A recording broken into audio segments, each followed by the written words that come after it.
Hello. Occasionally, as I always do, I come here talk about a major football and sporting subject that I find absolutely interesting.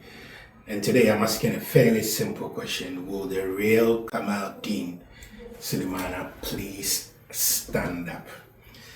For many years, we've spoken of a player who will take the world by storm, a player who has the ability to be one of the best wingers in the world. A guy running that right wing, that left wing, setting up chances, scoring goals. We've spoken about a player who will be defining to the future of Ghana football.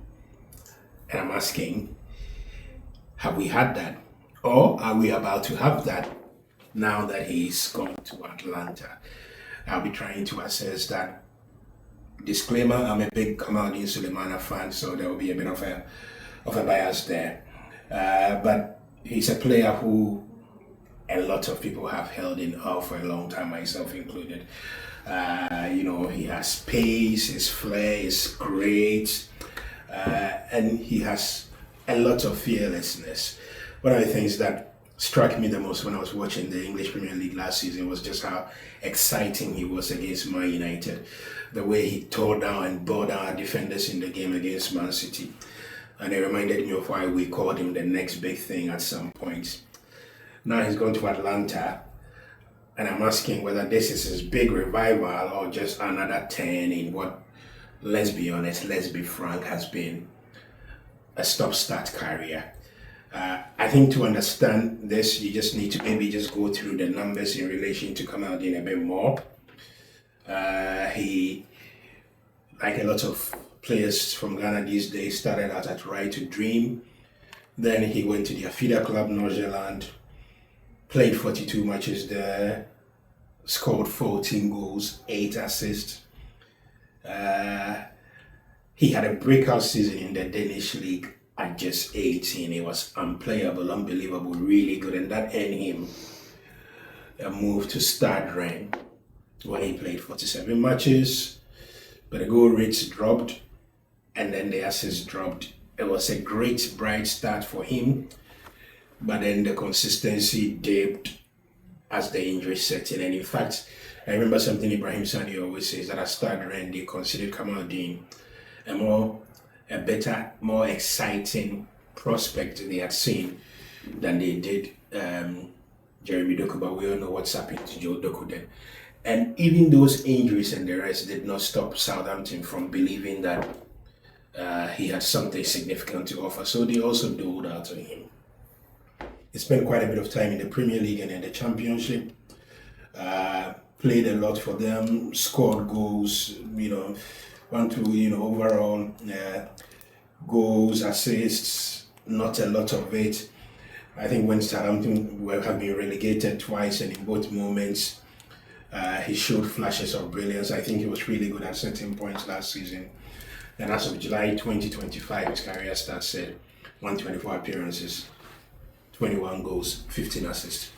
And I have to be honest with you, for somebody who was labeled the next big thing, that really doesn't sound like the stats of somebody who is the next big thing. I think he himself sort of knows this. He knows that. To give you an idea of sometimes the undulating verdict on Kamaldeen, his coach at some point at Stade Rennes, Bruno Genesio, said he's electric, he's unpredictable, but he needs to be more decisive in the final third. Ruben Sellers, a former Southampton manager, also said, in 1v1 situations, it's a nightmare for defenders, but we need to see more end product. His movement is top, now he must believe in himself more.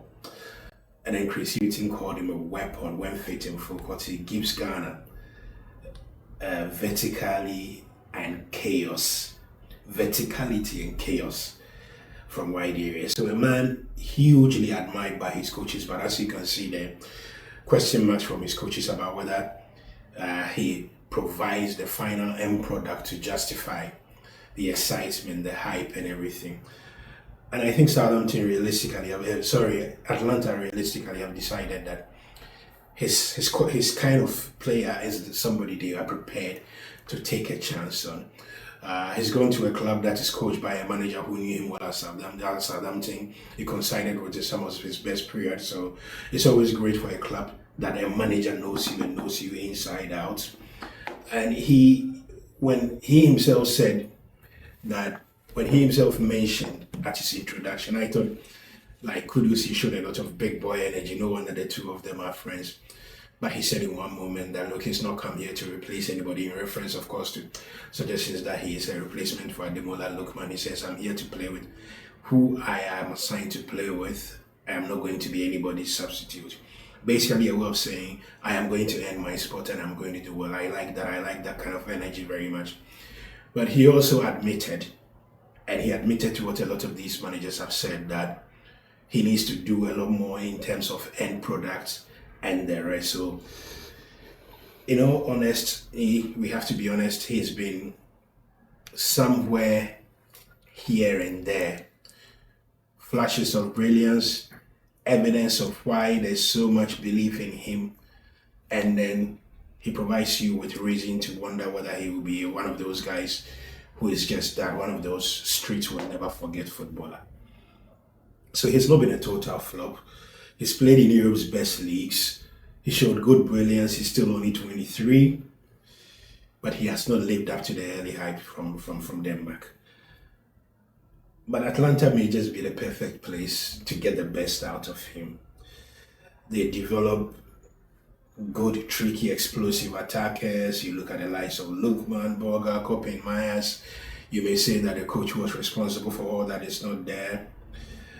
The tactical discipline in Italy will require more discipline, better decision making, and there are two things that he himself admits he needs. So maybe he's at the age where he will do that even more. And Atalanta is a team that plays with speed, fluidity, and pace. These are things that are perfect for Kamaldeen. So I'm hoping that he comes full circle. I'm hoping that he is way better this season than he's ever been. I'm hoping that we'll begin to speak of him in terms of the way we speak of Kudus and the rest, because a Kamaldeen in form will be brilliant news, not just for Atalanta, but even better news for the Black Stars of Ghana.